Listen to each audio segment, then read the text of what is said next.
The Guardian recently published a profile on renowned actress Jodie Foster, where she discussed womanhood and raising sons as a lesbian woman in Hollywood. But the most controversial aspect of that interview had to do with the 61-year-old's comments on Gen Z. Foster is the star of the show True Detective, Night Country, in which she works alongside many young, inexperienced actors and crew members. On her recent movie, is it Naiad? Is that how you say it? Naiad?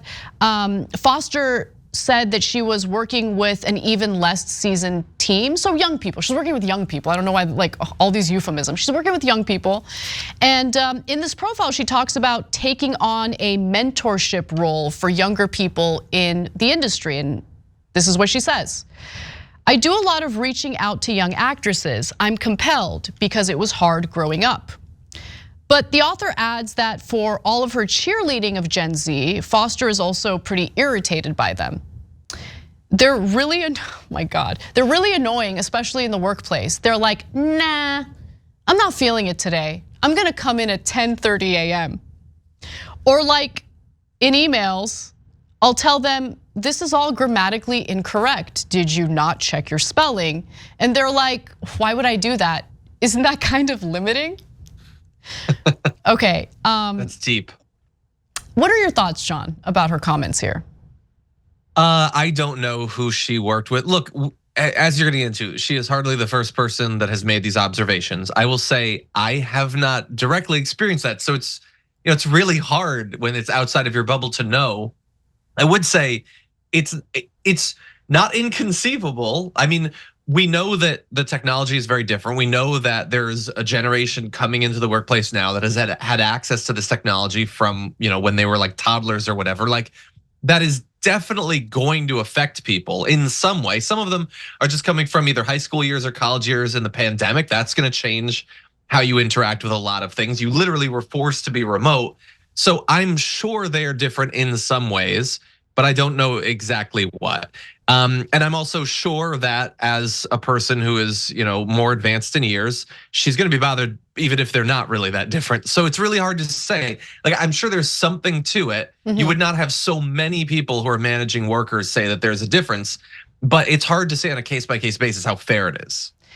Yeah, and look, we don't have some broad study that we can point to justify her comments, right? But I mean, all of this is really based on personal experiences of the workplace and anecdotal stuff. And so I just wanna note that for the record. But I do have a theory as to why the work ethic, for lack of a better way of describing it, is a little different with younger generations versus older generations. So I've also even noticed a difference between older millennials versus younger millennials.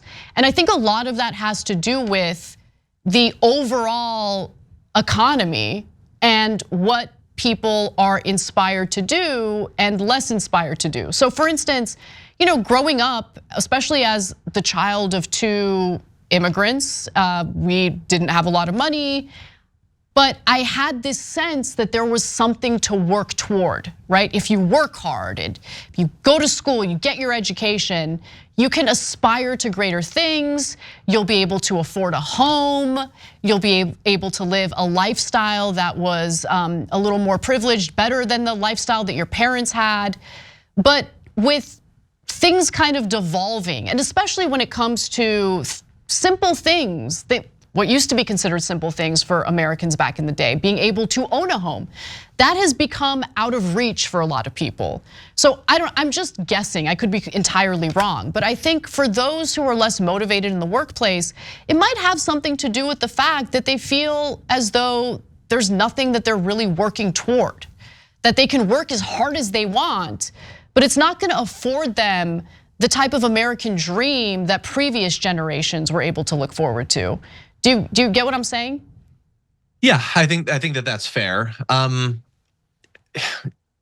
it's really gonna come down to the career field because look, she is interacting with people who are less seasoned, like your bird feed, people working in the movie industry, and that is very much, look, to the extent that I know, and I know some people that work in different fields of it. It is a field that you have to grind, you have to make connections. You work in a movie, and then what's your next job? Well, it's gonna depend on the reputation that you built off of the job that you just had. That really does seem like a career field where working really hard and making a good impression would be really important.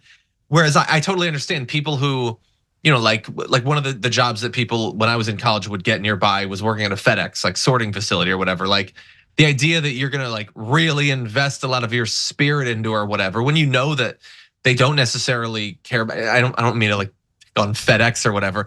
Like I'm just saying that there are differences between fields. And I think that some of the allure of, if you put your head down and work, you'll get the American dream, you'll own a home. Like it is harder for people to buy that. And so I don't think it'll affect everyone equally, but I think there's probably something to what you say. Yeah, definitely, and I agree with what you're saying. It's not that people working at FedEx are doing an unimportant job, or that's not what you're saying. What you're trying to argue is if you are working at a place that doesn't make you feel like if it feels like a dead-end job, because there's really no way to move up or you're not getting paid. Let me give an example. Yeah, go ahead.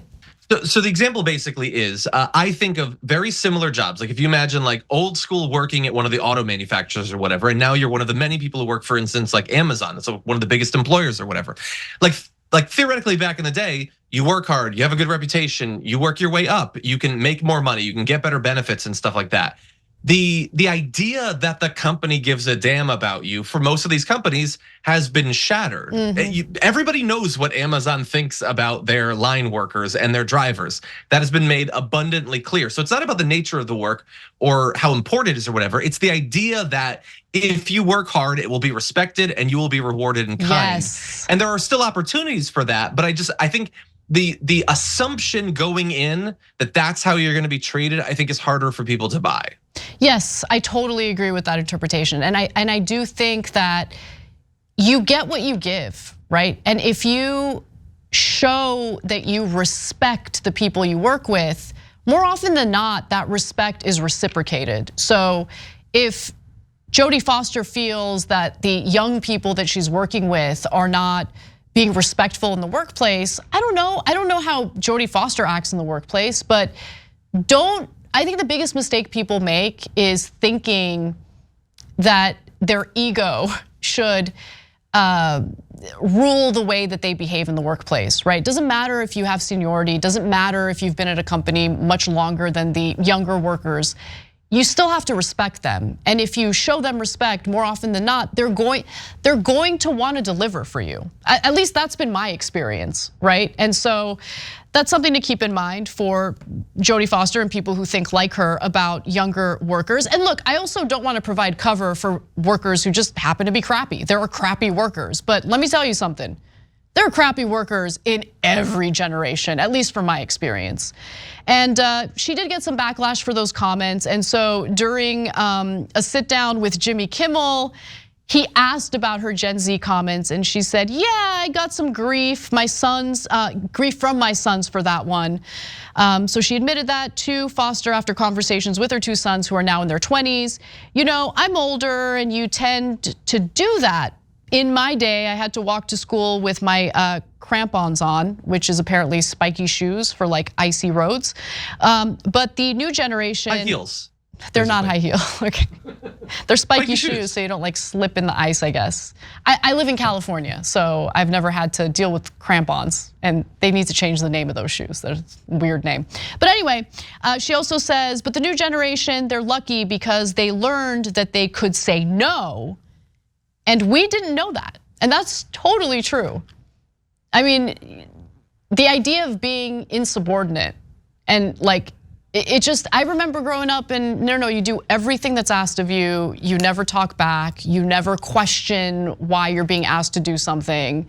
You do the firm handshake during the interviews. It's just, I do think that the culture is a little different for Gen Z, and I think that they're more willing to stand up for themselves and ask questions when they're asked to do things that might not make so much sense, and I commend that.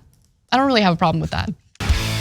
Hey, thanks for watching that video. We really appreciate it, guys. And we appreciate it if you become members, because that allows us to be independent, honest, progressive, all the things that you don't get from corporate media. And all of that is because of you guys. Hit the join button below and become one of us, become a Young Turk.